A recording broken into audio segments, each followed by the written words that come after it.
He carried water in the dark so he could think in the light. Everybody laughed at him. The broke fighter with nothing. The man who slept on floors and worked all night just to sit in a classroom he could barely afford. They called him stupid, slow, a waste of a mind. And you know that feeling, the quiet certainty that you started too far behind, that the people around you were handed something you never got. So here is the question that should keep you here. How does a penniless street fighter, mocked to his face, become the man who inherited an entire philosophy and built a mind that nothing could break? Watch closely, because the answer is a 3-step code, and by the end of this, it will be yours. Greece, 3rd century before Christ. A young man walks into the city of Athens with almost nothing in his pockets. His name is Cleanthes, and before he was ever a philosopher, he was a boxer, a fighter who traded punches for coins. His hands were scarred, his body was hard, but his money was gone almost the moment he arrived. He hears about a teacher named Zeno, a man drawing crowds by teaching a strange new way to live. Cleanthes wants in.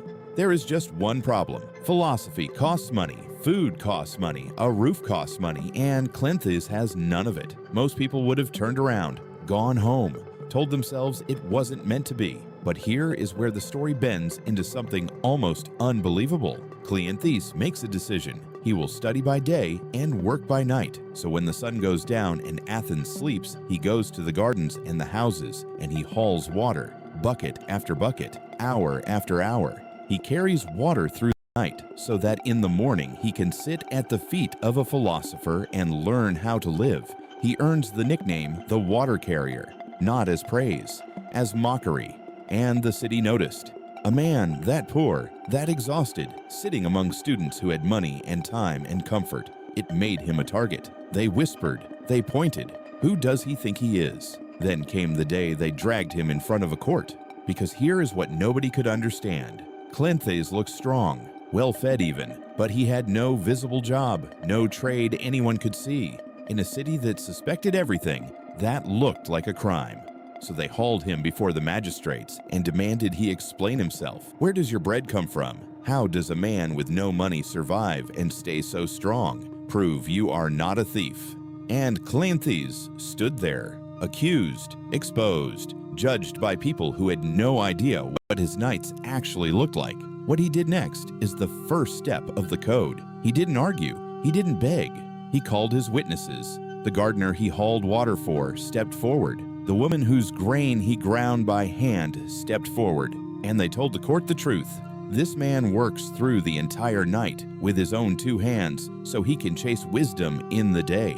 The court was stunned. They had prepared to punish a criminal.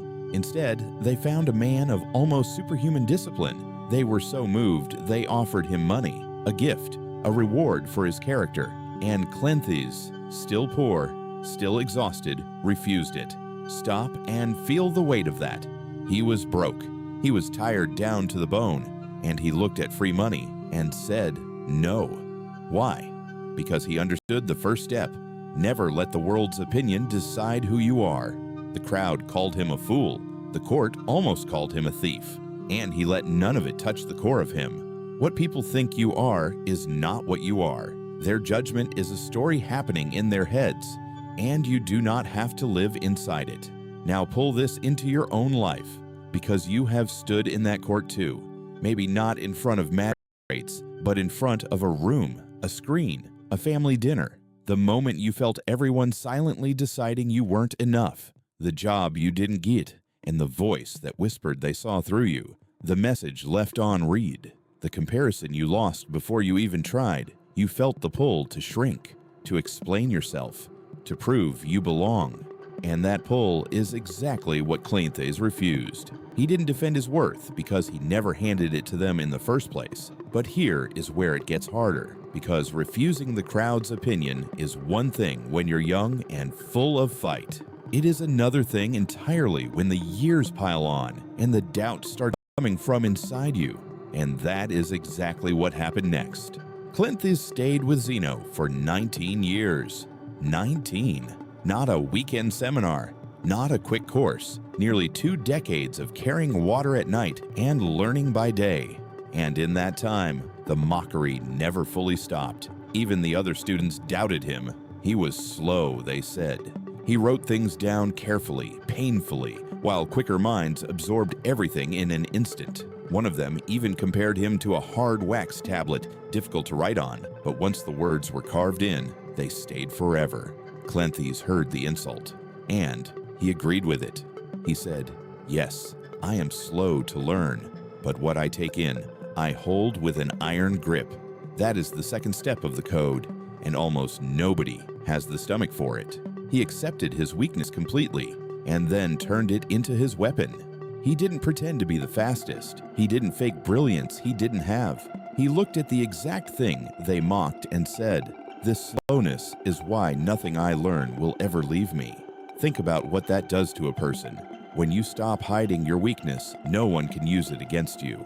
When you own the thing you're afraid of, there is nothing left to expose. Cleanthes couldn't be shamed for being slow because he'd already claimed it. He was standing on the very ground his enemies wanted to attack. And this is where your life enters again. Because right now, you are hiding something. The skill you pretend to have, the confidence you fake in meetings, the parts of yourself you rearrange so no one sees the cracks. And it is exhausting, isn't it? Guarding a version of you that isn't even real. Cleanthes would tell you to stop, not to wallow in the weakness, but to plant your feet on it. The slow learner became the master because he built on solid stone instead of the sand of pretending. What if the thing you're most ashamed of is the exact foundation you're supposed to build on? Hold that thought, because when Zeno finally died, everything Cleanthes had built was about to be tested in a way no water carrier could have imagined. Zeno was gone, and now the school, this entire philosophy, this fragile new way of thinking, needed a leader. Everyone expected a polished mind, a fast talker, a natural. Instead, the mantle fell to the water carrier, the slow one, the fighter. The man they had laughed at for 20 years now stood at the head of the Stoic school, and he was terrified he wasn't enough. His own students questioned him. Some drifted to other, flashier teachers. There were long stretches where Cleanthes had barely anyone left listening. Imagine leading something while the room slowly empties. Imagine holding a torch nobody seems to want. What he did in that emptiness is the third and final step, and it's the one that built a mind nothing could destroy. He kept going anyway, not with rage, not with bitterness, with a strange, quiet acceptance he called living according to nature. Cleanthes believed the universe was moving exactly as it should, and that a wise man doesn't fight the current of reality, he aligns with it. He wrote a prayer that survives to this day, and the heart of it is this: "Lead me, and I will follow, and if I refuse, I will follow anyway." Dragged. Sit with that. Life is going to move whether you resist or not. You can walk with it or be dragged by it, but you are going. The only real freedom you have is which of those two men you choose to be. This is not ancient superstition. Modern psychology stumbled onto the same truth and gave it a colder name: radical acceptance. Study after study on stress shows the same thing.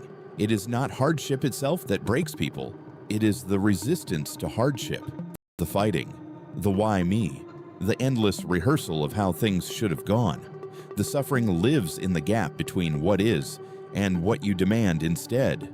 Close that gap, and the pressure has nothing to push against. Cleanthes closed it, and a man with nothing to push against cannot be knocked down. So now the opening question finally pays off. How does a broke, mocked, exhausted fighter build a mind nothing can break? Not by becoming stronger than life, by stopping the war with it.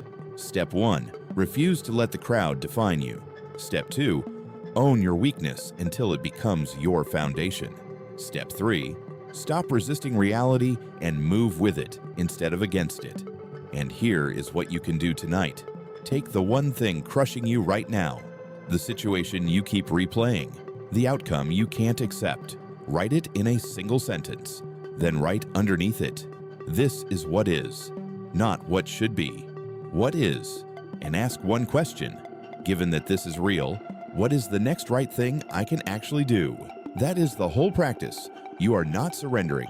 You are stopping the bleeding, so your strength has somewhere to go. Cleanthes carried water in the dark so he could carry wisdom into the light. He was never the fastest, the richest, or the favorite. He simply refused to be broken by a life that kept trying. And the same choice is sitting in front of you right now. Walk with it, or be dragged. Which man will you be tomorrow morning? If this reached something in you, stay a while, subscribe, and let's keep learning how to carry the weight together.